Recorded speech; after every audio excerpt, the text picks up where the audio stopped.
بسم اللہ الرحمن الرحیم۔ السلام علیکم جی، آپ دیکھ رہے ہیں پبلک کوریج ود عارف۔ ناظرین، اس سے پہلے کہ میں اپنی ویڈیو کا آغاز کروں، آپ سے ریکویسٹ ہے کہ میرے چینل کو سبسکرائب کرنا مت بھولیے گا جی، اور فیس بک پیج کو فالو ضرور کر دیجیے گا۔ ناظرین، آج سے کچھ سال پہلے آپ نے سنا تھا کہ سیالکوٹ موٹر وے پہ ایک دل خراش واقعہ پیش آیا ہے، جہاں ایک خاتون جو ہے وہ یہاں جا رہی تھی، وہاں راستے سے اس کا پٹرول ختم ہو جاتا ہے۔ جیسے ہی پٹرول ختم ہوتا ہے تو وہاں جو ہے وہ دو خبیث لوگ ان کے بچوں کے سامنے اس کے ساتھ جو ہے وہ زیادتی کرتے ہیں۔ تو اس کے اوپر جی جو آج اس سے میں زیادہ بات کیا کروں، وہ ابھی تک دیکھیں جیل میں بیٹھے ہیں، سزائے موت اس کی برقرار ہے، یعنی کہ ابھی تک انہیں فائل لگایا نہیں ہے، ابھی تک وہ زندہ بیٹھے اور قوم کے پیسوں سے ٹیکس سے ٹکڑے کھا رہے ہیں۔ کوئی حالانکہ انہیں تو اسی ٹائم سزائے موت دے دینی چاہیے تھی، لیکن ابھی تک بیٹھے ہیں، میرے خیال سے انتظار میں کہ کب ورثہ سے صلح ہو جائے اور یہ باعزت بری ہو کے باہر نکلے۔ اس کے اوپر اب پنجاب حکومت کے جو پراسیکیوٹر ہیں، جنرل پنجاب فرحاد علی شاہ، اچھا جی، وہ کہتے ہیں کہ موٹر وے گینگ ریپ کیس میں سزائے موت کے بعد کوئی نہیں کہے گا خاتون رات کو وہاں کیا لینے آئی تھی۔ موٹر وے گینگ ریپ کیس میں مجرمان کی سزائیں برقرار رکھنے کے حوالے سے پراسیکیوٹر جنرل پنجاب فرحاد علی شاہ نے پریس کانفرنس کرتے ہوئے کہا کہ اب پنجاب محفوظ ہے، کوئی نہیں کہے گا کہ خاتون رات کو موٹر پر لینے کیا گئی تھی۔ فرحاد علی شاہ نے کہا کہ سیالکوٹ موٹر وے پر خاتون کو پٹرول ختم ہونے پر بچوں کے سامنے زیادتی کا نشانہ بنایا گیا۔ اس واقعے کو ساری دنیا نے ہائی لائٹ کیا۔ اس کیس کو منطقی انجام تک پہنچانا ریاستی اداروں کے لیے ایک چیلنج تھا۔ فرحاد علی شاہ کا کہنا تھا کہ پراسیکیوشن جو ہے نا وہ ڈپارٹمنٹ اس کے سارے کیس میں کردار بہت اہم رہا تھا۔ پراسیکیوشن نے اس کیس میں دن رات محنت کر کے ملزمان کو سزائیں دلوائیں۔ پراسیکیوشن نے اس کیس میں ہائی کورٹ سے بھی ملزمان کو سزائیں برقرار رکھوائیں، اور اب پنجاب محفوظ ہے، کوئی نہیں کہے گا کہ خاتون رات کو موٹر وے پر لینے کیا گئی۔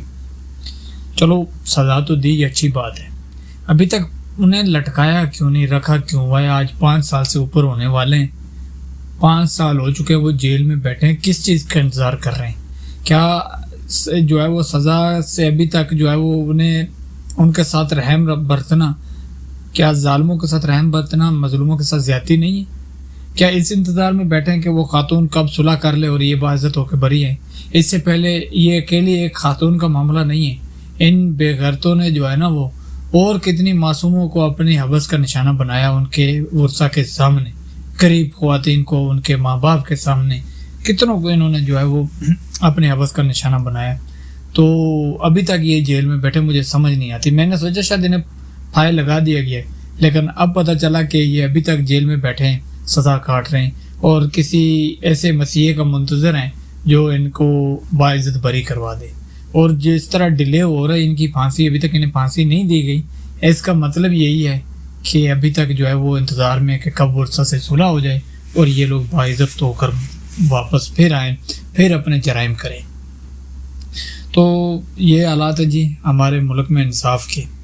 اچھا جی، اب بات کرتے ہیں کہ سندھ کے صوبائی وزیر ناصر شاہ کے بیٹے بیرسٹر شبیر شاہ پراسیکیوٹر جنرل سندھ تعینات، اپنوں کو نوازا جا رہا ہے، اپنے ہی جو ہے وہ ترقی پا رہے ہیں، کسی اور پڑھے لکھے، کسی اور جو ہے وہ اہل شخص کو جو ہے نا وہ نہ تو جو ہے وہ بڑا عہدے پہ فیض کرتے ہیں، نہ ہی جو ہے وہ ان لوگوں کو جو ہے وہ کسی اعلیٰ منصب پہ پہنچایا جاتا ہے، اپنے ہی لوگوں کو نوازا جاتا ہے۔ جی اب یہ لے لیں کہ سندھ حکومت نے بیرسٹر غلام شبیر شاہ کو بطور پراسیکیوٹر جنرل تعینات کر دیا ہے۔ محکمہ قانون سندھ نے بیرسٹر غلام شبیر کی تعیناتی کا نوٹیفیکیشن جاری کر دی ہے۔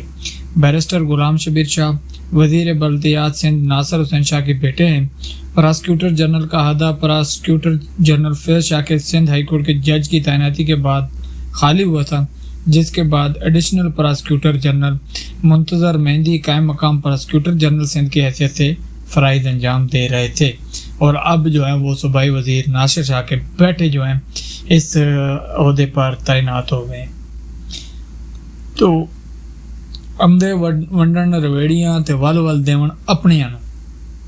اچھا، نواز شریف نے نا آج سے جب گلگت میں گیا خطاب کیا، وہاں انہوں نے ایک شکوہ کیا تھا کہ میرے جیسے بندے کا دیش سے نکالا کیوں ہونا ہونے دیا. یعنی عوام سے شکوہ کر رہے تھے کہ میرے جیسے بندے کو دیش سے نکالنے کیوں دیا, کیوں مجھے ملک چھوڑ کر جانا پڑا, کیوں مجھے جیلوں میں ڈالا گیا, قصور آپ کا بھی ہے, شاید آپ نے مجھے بھلا دیا ہے. نواز شریف کا عوام سے شکوہ. اس کے اوپر جی مشتاق احمد خان صاحب جو کہ سابقہ سینیٹر ہیں, اور ان کا پہلے تعلق تھا جی جماعت اسلامی سے. پھر جب جماعت اسلامی کے امیر اور باقی جو ہیں وہ ان کے حالات دیکھتے ہوئے انہوں نے وہ جماعت چھوڑ دی.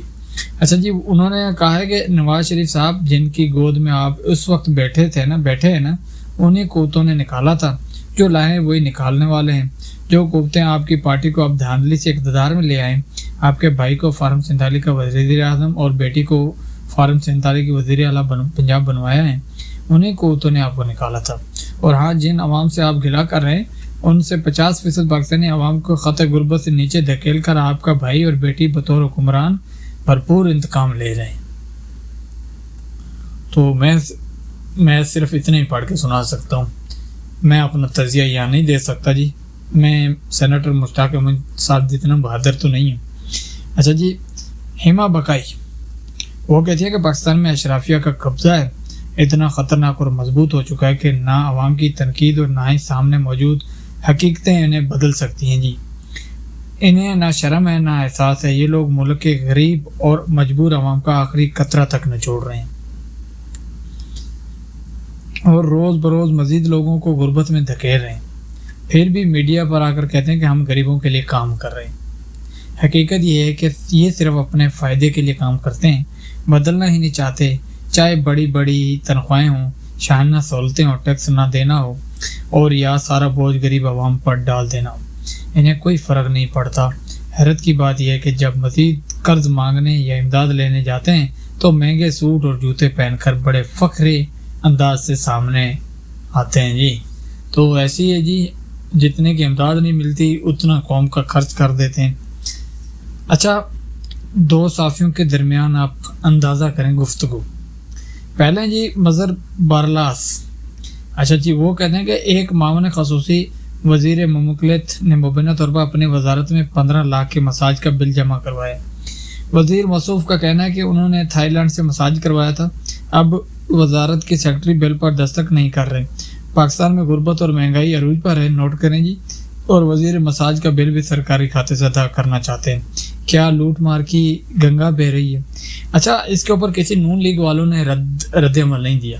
میں نے ابھی تک نہیں دیکھا کسی نون لیگ والے نے آ کے رد عمل دیا ہو. ہاں, لیکن نون لیگ کے حامی جو صحافی ہیں نا, جنہیں نوازا جا رہا ہے پی ٹی وی پہ, لاکھوں کے حساب سے تنخواہیں مراد دی جا رہی ہیں, اچھا ان کی آپ اندازہ کریں, انہیں غصہ آیا اور ان کا رد عمل چیک کریں. یہ جی نجم ولی خان, اچھا یہ کہتے ہیں کہ پرپگنڈے اور الزام تراشی کا یہ طریقہ واردات بہت پرانا ہے جی, اور گھسا بیٹا بھی ہے. اگر آپ صحافی ہیں تو آپ کو اس وزیر مملکت کا نام بھی لینا چاہیے تاکہ اس سے جواب لیا جا سکے, اور اس کے ساتھ کوئی ثبوت بھی ہونا چاہیے. اس قسم کی صحافت کا مقابلہ ریاست کو ضرور کرنا چاہیے. ان صاحب کو سائبر کرائم میں بلا کر ضرور نام اور ثبوت مانگنے چاہیے. اگر نہ دے سکے تو ان کی وہی سزا ملنی چاہیے جو کسی بھی جھوٹے اور بلیک میلر کی ہو سکتی ہے. ہاں, اگر یہ وزیر مملکت کا نام اور بل جو ہے وہ بارے درست انفارمیشن دے دیں تو اس وزیر کو برطرف کرنا چاہیے جو تھائی لینڈ میں مساج کے بل وصولی کے لیے جمع کرواتا ہے. جب وزیر اعظم اعلان کرتے ہیں کہ وزراء کی بچت مہم میں تنخواہیں تک بند ہیں تو ایسے بلوں کا کیا جواب ہے. اچھا جی, اس صحافی کو سائبر کرائم کو پوچھنا چاہیے. یہ غصہ ہے جی نجم ولی خان صاحب کو. نجم ولی خان صاحب, آپ کے پاس کون سے ثبوت ہیں جو آپ عمران خان کے متعلق اس طرح کی گفتگو کرتے ہیں, گھٹیا اور نیچے درجے کی گفتگو کرتے ہیں, ان کی عدت تک کیس کی گفتگو آپ کرتے ہیں, ان کی بہنوں کے اوپر آپ الزام تراشی کرتے ہیں, ان کے ثبوت آپ کے پاس ہیں تو وہ بھی بتا دیں, پھر وہ بھی قوم کے سامنے کبھی رکھ دیا کریں. تو یہی ہے جی, نون لیگ والوں کو غصہ نہیں آیا اور اس شخص کو جی غصہ آ گیا. اچھا, ریٹائر جج کو 2000 یونٹ بجلی مفت ملتی ہے جی. اس کے اوپر ایکس صارف ARI شہزاد کا اویس لغاری کے بیان پر طنز ہے جی. اچھا, انہوں نے کہا ہے ایکس صارف شہزاد کا اویس لغاری کو جو بیان پر طنز دیتے ہوئے کہا کہ ریٹائرڈ جج کو 2000 یونٹ بجلی مفت ملتی ہے. وزیر بجلی اویس لغاری نے ان پر اعتراض نہیں کیا. پریس کانفرنس میں 8-10 لاکھ لگا کر سولر پینل لگانے والوں پر غصہ نکالتے رہے، ان کا تمغہ جو ہے وہ واقعی میرٹ پر ہے. یعنی کہ جن کو فری میں بجلی مل رہی ہے، جن کو فری میں مراد مل رہی ہیں، ان کے اوپر انہیں غصہ نہیں آ رہا. لیکن جو بیچارے اپنی جیب سے لگاتے ہیں سولر پینل، اس کے اوپر جی وزیر توانائی کو بڑا غصہ ہے، اس کے اوپر بہت سخت رد عمل دے رہے ہیں. اچھا، پی ٹی آئی کو چھوڑ جانے والے جو ہے نا، وہ جو اب نون لیگ میں شامل ہوئے ہیں، ایم عثمان علی صاحب، وہ اب بڑے دکھی لگ رہے ہیں اور اب قوم سے معافی بھی مانگ رہے ہیں. انہوں نے جی آ کر کہا ہے کہ حلف کی خلاف ورزی پر قوم اور اللہ تعالیٰ سے معافی مانگتا ہوں. لیڈرشپ نے ہمیں فروخت کر دیا ہے. ایسا لگتا ہے کہ ان کا کہیں میچ فکس تھا، اس لیے ہمیں جان بوجھ کر آزاد ڈکلیئر کروایا ہے. اچھا، اب انہیں جو ہے وہ افسوس ہو رہا ہے. جب اس ٹائم جا رہے تھے، اس ٹائم آنکھیں بند تھیں، اس ٹائم آگے جو ہے وہ انجوائمنٹ لائف سیٹل نظر آ رہی تھی. اب انہیں لگ رہا ہے کہ اب ان کے ساتھ دھوکہ ہوا ہے. اچھا، تو پھر ٹھیک ہے جی، بھگتے ہیں. آپ نے کی ایک رہی آپ کے سامنے آ رہی ہے. اچھا، راجہ امر شہزاد صاحب کہتے ہیں کہ 1 سے زیادہ میٹر کسی نے زبردستی نہیں لگائے. یہ ان کے اوپر کہہ رہے ہیں جو 2 میٹر لگانے پہ عوام کے خلاف حکومت سخت ایکشن لینے کی کہہ رہی ہے نا، اس کے اوپر یہ بات کر رہے ہیں راجہ امر شہزاد صاحب. یہ کہتے ہیں کہ 1 سے زیادہ میٹر کسی نے زبردستی نہیں لگائے. کارروائی پہلے ان وابستہ اہلکاروں کے خلاف کریں جنہوں نے پیسے لے کر میٹر لگا دیے. عوام کو ڈبل چونا مت لگاؤ. یہ ڈبل چونا ہی ہے جی، پہلے ان کو میٹر دیے، اب انہیں جو ہے وہ ڈبل چونا لگایا جا رہا ہے. اچھا، میں بات کر رہا تھا نا پہلے، وہ جو موٹر وے گینگ ریپ، جہاں جو ہے وہ انہیں ابھی تک جیل میں رکھا ہوا ہے، ابھی تک سزا نہیں دی، حالانکہ 5-6 سال ہو چکے ہیں. وہاں ایک اور ناانصافی آپ چیک کریں کہ ظاہر جعفر قتل کے وقت ایک ایسی ذہنی حالت میں تھا کہ وہ خود کو پیشوا تصور کر رہا تھا اور اپنے سامنے موجود انسان کو بھیڑ بکری سمجھ رہا تھا. ظاہر جعفر کے وکیل خواجہ حارث نے ظاہر جعفر کو جو ہے وہ شوزوفرنیا کا مریض ثابت کرنے کے لیے لندن کے ایک کلینک کا سرٹیفکیٹ دکھایا، جس پر وہ تاریخ دار تھی جب جیل میں تھا، جس پر فاضل جج نے کہا کہ کیا مجرم واقعے کے بعد خط خود لینے لندن گیا تھا. یہ حیرت کی بات ہے کہ یہ مجرم کا جو ہے نا وہ مرضی کا وکیل نہ ملا، لیکن لندن سے اس کے لیے خط آ گیا. تو یہ جی وہی ہے نور مقدم کیس والا معاملہ، ابھی تک وہ بھی لٹکا ہوا ہے. تو اندازہ کریں انصاف ہمارا ملک میں. اچھا، مظہر برلاس، ان کا جی کالم نویس مظہر برلاس جی، وہ کہتے ہیں کہ نامور وکیل اظہر صدیق ایڈوکیٹ کو عوامی محبت پڑ گئی مہنگی.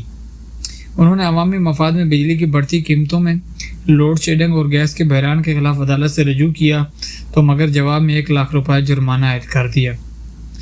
مگر جو ہے وہ عوام کی بنیادی حقوق کے لیے آواز اٹھانا جرم بن گیا. عدالتیں پاکستانی قوم کو کیا دن دکھا رہی ہیں؟ انصاف کا خدا حافظ. انصاف تو ویسے ہی ناپید ہو چکا ہے پہلے ہی. کون سا پہلے انصاف تھا؟ انصاف تو پہلے انا للہ و انا الیہ راجعون ہو گیا پاکستان میں. تو پھر آپ کے سامنے جی میں اسی ویڈیو میں آپ کو بتا چکا ہوں کہ وہ جو موٹر والا ایک دل خراش واقعہ تھا، اس میں ابھی تک وہ خاتون کو انصاف نہیں مل سکا. اس کے بعد جو ہے وہ انصاف کیا ابھی تک، یعنی سزا دینا کافی نہیں ہوتا، کم از کم اس سزا کے اوپر عمل درآمد ہونا بہت ضروری ہوتا ہے. ابھی تک اس کو لٹکا کے رکھنا، پھر انتظار کرنا، وہ تو تھا ہی تھا. اب یہ دیکھیں کہ جب ایک وکیل جاتا ہے عدالت میں، تو عدالت کو کم از کم جو ہے وہ سننا چاہیے تھا، نہ کہ سزا دینی چاہیے تھی. ہم تو اس کے اوپر اتنی بات کر سکتے ہیں. اب تک لیے اتنے، انشاءاللہ ملتے ہیں کسی اگلی ویڈیو میں. تب تک دیجیے اجازت. اللہ حافظ.